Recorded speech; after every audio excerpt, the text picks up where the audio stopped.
Please, Lord, put your arms around the children and families in extreme poverty so they feel your comfort and hope. Meet their needs both physically and spiritually, and guide us so we can be your hands and feet, pursuing justice for the poor and upholding the causes of the needy. Amen. Mother Clare began, "I'm so sorry, Mother, I forgot." Our Lady responded, "Be lenient. Let everyone know how much they are loved. This is where Satan is trying to get in. Too much intensity is not good. It breeds fear. Above all, be gentle and loving. I know it is not easy all the time, but I am praying for you with the appropriate graces. It doesn't have to be perfect, but your hearts must be in it, even meditating on each mystery. As things begin to intensify, the need for patience will also grow. All of you will be exercised in this virtue. Do not abandon the door to charity. Please, do help keep the focus on gratitude and thanksgiving. This will be most pleasing to my Son.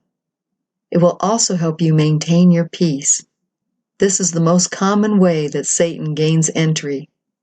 As you meditate on the birth of my Son, I want you to lift up the very, very poor of earth, who are suffering terribly want right now." Jesus began, "Identify them with me, for I tell you truly, I abide with them in their most pressing needs. I know well what their plight feels like, and I wish to be comforted through them. Beloved ones, never forget that I came among the poorest of the poor, and when you do them a service, you actually are doing it to my heart. Claire, my beloved, it is among the poor where you will find me, lingering and enjoying my people. I love them so much that I choose to identify with them and shun the homes of the rich. It was when I was with them that I was most happy and comforted. I had so much to give, and they were so very poor and empty. You know what it feels like to be needed. They needed me, and how happy I was to pour out my greatest treasures into their hearts. How grateful they were. How thankful were their every words when I was with them. Oh yes, they talked about their ailments and woes, but mostly they were filled with gratitude, even with the smallest gifts I gave them. Contrast that with the rich, who never have all they want, who always were grabbing and reaching for more, who were never satisfied, no matter what was lavished on them. Contrast that also with the unending desire for more, when the poor were deeply satisfied with so very little.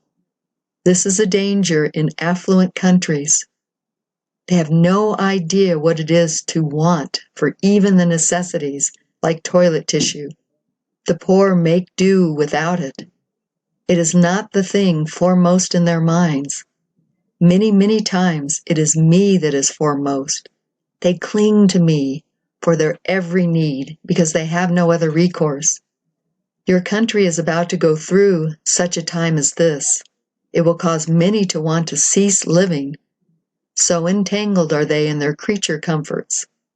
Pray against a spirit of despair in this, who are spoiled from living in luxury.